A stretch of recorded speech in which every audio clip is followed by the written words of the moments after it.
नमस्कार दोस्तों, stock market studies में फिर से एक बार आपको बहुत बहुत स्वागत है। तो आज मैं फिर से आपके सामने कुछ इंपॉर्टेंट कंपनी का अपडेट लेकर हाजिर हुआ हूँ। तो इस वीडियो को पूरा लास्ट तक देखिएगा और अभी तक अपने चैनल को सब्सक्राइब नहीं किया तो जरूर कर लीजिएगा। कंटिन्यूसली इन्फॉर्मेशन और अपडेट्स पाना है तो चैनल के ऊपर बने रहिएगा। तो चलो फटाफट देख लेते हैं कौन सा कंपनी है इस वीडियो के अंदर। फर्स्ट जो कंपनी है जिसके बारे में बात करूं उसका नाम है सीएसबी बैंक। देखिए सीएसबी बैंक के ऊपर मुझे एक सर ने कमेंट किए थे कि सर इसके ऊपर एक अपडेट जरूर शेयर करिएगा। देखिए सीएसबी बैंक के ऊपर मेरा खुद का एक एंट्री है, मेरा खुद का एक स्विंग बेसिस ट्रेडिंग है। वो कहाँ पे मैंने लिया वो मैं आपके साथ शेयर करूंगा और मैंने किस बेसिस में लिया वो भी मैं आपको बताने वाला हूँ। तो इस वीडियो को पूरा ध्यान से देखिएगा। देखिए सबसे पहले मैं बता दूं कि मार्केट कैप वाइज अगर देखा जाए तो इस कंपनी बहुत छोटा है और बेसिकली पेयर कंपनी के हिसाब से बता दूं तो कंपनी एक प्राइवेट बैंक है। तो प्राइवेट बैंक में इतना शानदार तरीके से परफॉर्मेंस कंपनी कर रहा है जो देखकर आपको थोड़ा सा आपको चेंजेस देखने को मिलेगा इस कंपनी के ऊपर। आप खुद ही देख लीजिए कंपनी का वैल्यूएशन सस्ते में है। आरओसी आरओई में आरओई जो है रिटर्न ऑफ इक्विटी वो हमेशा आपको बोल के आया हो कि कोई भी बैंक्स में आपको हमेशा रिटर्न ऑफ इक्विटी देखना है। आरओसी कितना भी कम हो कोई चलेगा कि मगर आरओई रिटर्न ऑफ इक्विटी आपको 15% के ऊपर होना चाहिए। तो बेसिकली कंपनी के ऊपर लोन वो लगातार लेते चले जाए, मतलब डीप डेप जो है वो बढ़ते चले जा रहे हैं। ये भी एक प्लस पॉइंट है। और सबसे बड़ी बात है कंपनी का क्विक रेशियो जो 3% के ऊपर है। हमेशा 2% के ऊपर हो तो अच्छा माना जाता है, तो यहाँ पे 3% है तो बेस्ट माना जा रहा है। और बेसिकली कंपनी का जो क्वार्टर रिजल्ट है इस डेटा के ऊपर ही मैंने कुछ कंपनीज को डिटेल लिया। आप खुद ही देख सकते हैं रेवेन्यूज हर साल बढ़ते चले जा रहे हैं। एक भी आपको साल में रेवेन्यूज कम होता देखने को नहीं मिलेगा। और एक्सपेंस और इंटरेस्ट पेमेंट करने के बाद कंपनी का नेट प्रॉफिट भी देखेंगे तो 53 करोड़ से बढ़ के 150 करोड़ हो गया। और सबसे जो बेस्ट पॉइंट मुझे लगा इस कंपनी का, जिसके कारण मैं इस कंपनी के ऊपर सबसे ज्यादा बुलिश हूँ, वो है इसका एनपीए। अभी एनपीए के बारे में मैं आपको बता दूं, इसका एनपीए बजाज फाइनेंस जो है उसी के एनपीए के सेम टू सेम है। मतलब एकदम बेस्ट तरीके से कंपनी एनपीए को मेंटेन कर रहा है। अभी एनपीए होता क्या है, मान के चलिए आप, मैं एग्जांपल हमेशा आपको देता हूँ। मान के चलिए आपके पास 100 रुपीज है और आप तीन दोस्तों को इस सॉरी चार दोस्तों को आपको 25 रुपीज करके, चार दोस्तों को आपने क्या किया, पैसा दिया 25 रुपीज करके। आपने बोला मुझे एक मंथ के बाद पैसा वापस करना चाहिए। तो तीन दोस्तों ने मान के चलिए आपका पैसा वापस किया, एक दोस्तों ने आपका पैसा वापस नहीं कर पाए। वो बता रहा है कि मेरा पैसा मैं आपको नहीं दे सकता, मेरे पास पैसा नहीं है। तो ये जो पैसा आपको नहीं मिला इसी को कहा जाता है एनपीए, नॉन परफॉर्मिंग एसेट। तो इस ये चीज बहुत स्ट्रांगली कंपनी मेंटेन्स किया, जिसके चलते मुझे इस कंपनी के ऊपर बुलिश सिचुएशन देखने को मिला। तो इस कंपनी के कुछ हाइलाइट्स पॉइंट आपके मैं शेयर करूंगा। आप खुद ही देख सकते हैं रिटर्न ऑफ इक्विटी जो एक टाइम नेगेटिव में था आज 19% से भी ज्यादा है, बेस्ट है। रिटर्न ऑफ एसेट जो एक टाइम नेगेटिव में था आज पॉजिटिव में है। सबसे बेस्ट पॉइंट है कंपनी का एनपीए जो एक टाइम 2% के आसपास था आज सिर्फ 0.35% के आसपास है। एनआईएमबी बहुत शानदार तरीके से ग्रोथ हुआ। और देखिए पैग रेशियो 1% के नीचे है। और कॉस्ट ऑफ लाइबिलिटी में हमेशा देखता हूँ ऑन, मतलब 3.60 के नीचे हो तो ठीक है, तो फिर भी कोई बात नहीं। 3.90 है क्योंकि एक दो पॉइंट्स तो इधर उधर होगा ही, सारे सारे पॉइंट्स तो पॉजिटिव नहीं होगा। और सबसे जो बेस्ट पॉइंट है उसके है सीआर, मतलब कैपिटल एडिक्वेसी रेशियो जो 27% के आसपास है। तो हमेशा कहा जाता है कि बैंकिंग के पास 11% से ज्यादा पैसा होना चाहिए, तो इस बैंक ने 27% कैश हाथ में रखा, तो जिसके चलते कंपनी में ग्रोथ होने का चांसेस यहाँ पे बढ़ चुके हैं। और बेसिकली कंपनी के ऊपर जो बैलेंस शीट है वो देखेंगे तो कंपनी के ऊपर बोरिंग्स लगातार बढ़ते चले गए। जब कोई कंपनी का बोरिंग्स बढ़ रहा है, रिजर्व भी बढ़ रहा है, उसके साथ साथ कंपनी का फिक्स्ड एसेट भी बढ़ रहा है, तो ये सारे पॉइंट्स अब जब देखेंगे इतना शानदार तरीके से ग्रोथ हो रहा है तो एक पॉजिटिविटी उस कंपनी के ऊपर बनता है। देखिए ये मैं आपको कोई भी बाई करने के लिए मैं इतने सारे पॉइंट्स नहीं दिखा रहा हूँ। ये मेरा खुद का ट्रेड के मैंने क्यों लिया, किस कारण के वजह से लिया, वो मैं आपके साथ शेयर कर रहा हूँ।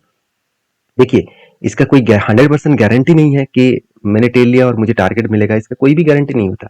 हमेशा प्रेडिक्शन करके चलना पड़ता है। मैंने इतने सालों से काम कर रहा हूँ तो एक अंदाजा लग चुका है कि किस तरीके से प्रेडिक्शन करके काम किया जाता है। तो वही से डेटा आपको मैं साथ शेयर कर रहा हूँ। देखिए ये डेटा आप लाखों रुपया देकर चार्जेस लेकर आपको सिखाया जाता है, वही मैं आपको फ्री ऑफ कॉस्ट सिखा रहा हूँ। शायद इसका कोई आपको उतना ज्यादा इंटरेस्ट नहीं भी लगेगा, क्योंकि फ्री का कोई भी प्रोडक्ट हो किसी को अच्छा नहीं लगता है। वही प्रोडक्ट अगर आपको पैसे से बेचा जाता है हाई प्राइस में तो आपको लगेगा वो प्रोडक्ट ठीक है। देखिए आप आपके हिसाब से काम करिए, जो लोग ऐसे सोचते हैं और जो लोग मुझे पसंद करते हैं जरूर वो कंटिन्यू करिए, मेरे साथ जुड़े रहिए। और हाँ, कंपनी के टेक्निकली चार्ट पैटर्न्स के बारे में बात करूँ तो कंपनी के ऊपर एक बिग जैसे कप बना, एक लंबा सा कप बनने के बाद एक हैंडल पैटर्न क्रिएट हुआ और फाइनली देखिए ब्रेकआउट भी हुआ। ब्रेकआउट करने के बाद एक बार रिटेस्ट किया। रिटेस्ट कहाँ तक किया, यहाँ पे देख सकते हैं रिटेस्ट उसी लेवल तक किया, कंपनी के स्ट्रांगली सपोर्ट और 200 डेज ईएमए का सपोर्ट। इस दोनों सपोर्ट को लेने के बाद कंपनी बाउंस पे की है, मतलब एक जबरदस्त धमाका भी होने वाला है।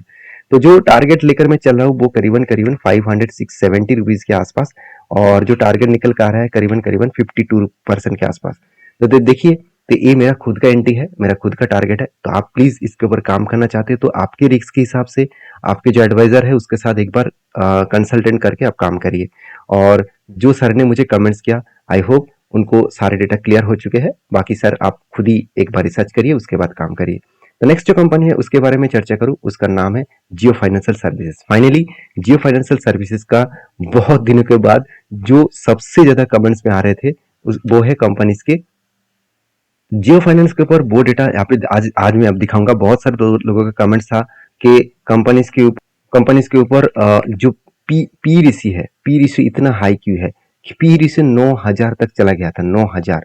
तो पी रिशियो देखकर बहुत सारे लोगों का डर लग रहा था कि सर 9,000 का पी रिशियो, तो इसमें कैसे निवेश करूं। उसके लिए मैं पहले ही बोल चुका हूं, कंपनी का बिजनेस का रिजल्ट तो आने दीजिए, बिजनेस तो स्टार्टिंग होने दीजिए, उसका प्राइस तो बढ़ने दीजिए, तब उसका पी रिशियो ऑटोमेटिकली एडजस्टमेंट हो जाएगा। आप खुद ही देख सकते हैं आज पी रिशियो कितना दिख रहा है, 147। तो आप तो सुकून मिला ना। तो इसका बोलने का मतलब यही है कि जो लोग टेंशन में जी रहे थे कि पी रिशियो 9,000 तक चला गया तो कंपनी तो बेकार कंपनी है, तो ऐसे बिल्कुल नहीं है। कुछ पॉइंट्स को मैं बार बार आपके साथ इसलिए शेयर करता हूँ क्योंकि आपको ये सारी चीजों को समझ में आए। क्योंकि देखिए मार्केट में जो लोग बिगिनर है ना, वो लोग बहुत टेंशन में रहते हैं। कोई भी छोटा सा न्यूज नेगेटिव हो जाए तो वो फटाफट लॉसेस में माल बेचकर भाग जाते हैं। तो देखिए अब लॉस करने के लिए ही आए हैं तो मार्केट में क्यों आए। अगर मार्केट में तो पैसा कमाने के लिए आए ना, तो इसके लिए आपको पेशेंस के साथ अच्छे कंपनी के ऊपर रहना चाहिए। तो बेसिकली जियो फाइनेंस के ऊपर फाइनली रिजल्ट आ चुके हैं और मुझे बहुत शानदार लगा इसका रिजल्ट। आप खुद ही देख सकते हैं जो मार्च का क्वार्टर का रिजल्ट आया, जो पिछले सालों का जो रिजल्ट था उससे कंपनी का रिजल्ट इस बार बढ़ चुके हैं।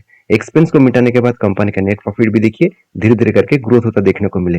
पिछले क्वार्टर की तुलना से इस बार कंपनी का प्रॉफिट जो है वो थोड़ा सा बढ़ चुका है। अभी देखिए ये तो सिर्फ शुरुआत है, अभी एक लंबा जर्नी कंपनी के ऊपर दिखेगा। क्यों, क्योंकि रिलायंस जियो के साथ बिग डील किसके साथ हुआ है, ब्लैक रॉक के साथ।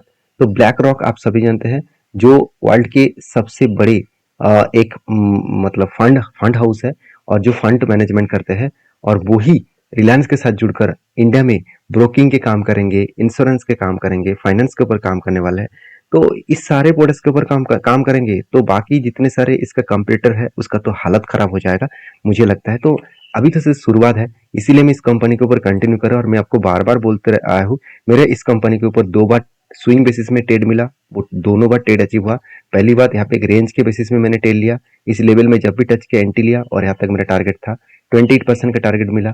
और आप दूसरी बात यहाँ पे कब कोई धन्य पैटर्न बना था, फाइनली ब्रेकआउट हुआ, रिटेस्ट किया, तब मैंने एंट्री लिया और यहाँ पे 22% का टारगेट था वो भी मिल चुके हैं। देखिए ये टारगेट मैं आज नहीं बता रहा हूँ, जब एंट्री हुआ था तब भी मैं आपके साथ वीडियो बनाकर शेयर कर रहा था, आज भी मैं शेयर कर रहा हूँ और कंटिन्यूसली मैं शेयर करता रहूंगा क्योंकि यही मेरा काम है। मेरा काम है हर डेटा को आपके साथ शेयर करूँ और आपका काम है उस डेटा को वेरीफाई करके काम करिए। क्योंकि देखिए मैं कोई सेबी रजिस्टर्ड पर्सन नहीं हूँ कि मैं आपको डायरेक्टली बता दूं कि जो मैं ट्रेड लिया हूँ वही ट्रेड आप ले लीजिए, ऐसे मैं कह नहीं सकता और मैं कभी कहूंगा भी नहीं क्योंकि मैं कोई सेबी रजिस्टर्ड पर्सन नहीं हूँ। क्योंकि हर किसी का अलग अलग ओपिनियन होते हैं। अगर आपको काम करना है तो आपके ओपिनियन के हिसाब से करना पड़ेगा, आपको सारी चीजों को वेरीफाई करके करना पड़ेगा। मेरा काम है आपको सारे पॉइंट शेयर करना, आपका काम है उस पॉइंट टू पॉइंट को आपको कैप्चर करके आपको वेरीफाई करके बैक टेस्टिंग करके काम करना। तो बेसिकली एक रेंज के बेसिस में कंपनी क्या कर रहा है, यहाँ पे ट्रेड कर रहा है। इस रेंज बहुत स्ट्रांग है, जब तक इस रेंज के ऊपर कंपनी काम करते रहेंगे तब तक वो ऊपर जाता रहेगा। तो अभी तो सिर्फ शुरुआत है, मुझे लग रहा है जियो फाइनेंस एक लंबा जर्नी का घोड़ा है, तो जरूर इस कंपनी के ऊपर फोकस रखिएगा। नेक्स्ट जो कंपनी उसका नाम है बजाज फिनसर्व। तो बजाज फिनसर्व इंडिया के सेकेंड लार्जेस्ट एनबीएफसी है और मुझे लग रहा है कुछ दिनों के बाद ये सेकेंड लार्जेस्ट नहीं रहेगा क्योंकि इसका मार्केट कैप के जो कंपटीटर आ चुके हैं जियो फाइनेंस, वो जिस तरीके से ग्रोथ कर रहा है वो बजाज फाइनेंस को भी टक्कर दे, सॉरी बजाज फिनसर्व को टक्कर देकर सेकंड पोजीशन में जा सकते हैं। अभी देखिए पोजीशन सेकंड हो और वो थर्ड हो, इसमें कोई फर्क नहीं पड़ेगा। पोजीशन तो आपको ये देखना है कि कंपनीज के ऊपर जो काम हो रहा है, कंपनीज के ऊपर जो काम हो रहा है, बेसिकली जिस तरीके से बजाज फिनसर्व काम कर रहा है उस पॉइंट को आपको ऑब्जर्व करना होगा। तो मैं जरूर बजाज फिनसर्व के ऊपर पॉजिटिव इसलिए हूँ क्योंकि कंपनी हर टाइम हर वक्त खुद को अलग लेवल में रिप्रेजेंट किया है। आपको ऐसे कभी भी नहीं दिखेगा कि जो पिछले साल को बीट नहीं कर पाए। मैं चलो कोविड के टाइम में भी दिखा देता हूँ। देखिए कोविड के टाइम में थोड़ा सा चेंजेस हुआ था मगर फिर से कंपनी रिकवरी किया और हर साल में कंपनी सेल्स को बढ़ाते चले गए। ऐसे भी एक भी साल आपको नहीं दिखेगा जहाँ पे कंपनी का प्रॉफिट मार्जिन में कोई भी इम्पैक्ट आया। तो सोचिए जो कंपनी इतना डेडिकेटेड है, इतना उसका मैनेजमेंट स्ट्रांग है, क्या उस कंपनी के ऊपर कोई टेंशन वाला बात होगा? हाँ देखिए, मार्केट कुछ नेगेटिव सेंटिमेंट के कारण गिर सकता है। कंपनी के अंदर अगर कोई गड़बड़ी हो तो वो अलग बात है और ऑल ओवर पूरा के पूरा मार्केट के ऊपर गड़बड़ी हो वो अलग बात है। पूरा का पूरा मार्केट के नेगेटिव सिचुएशन है तो ये भी गिरेगा, बाकी कंपनी भी गिरेंगे। अगर कंपनी के अंदर कोई प्रॉब्लम हो तो सिर्फ कंपनी ही गिरेगा।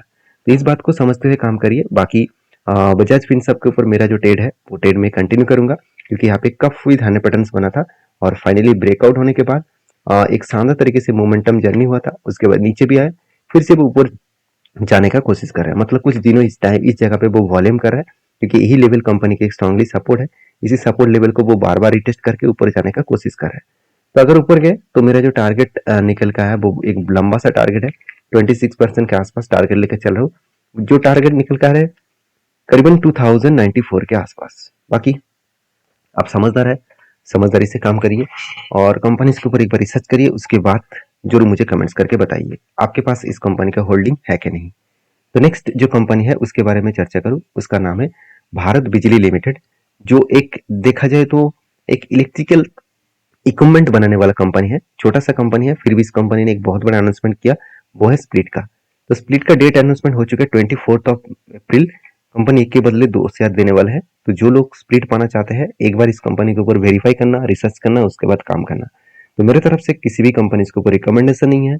अगर आपको काम करना है तो सारी चीजों को एक बार रिसर्च करके ही काम करना। तो मिलते हैं नेक्स्ट वीडियो में, तब तक के लिए धन्यवाद।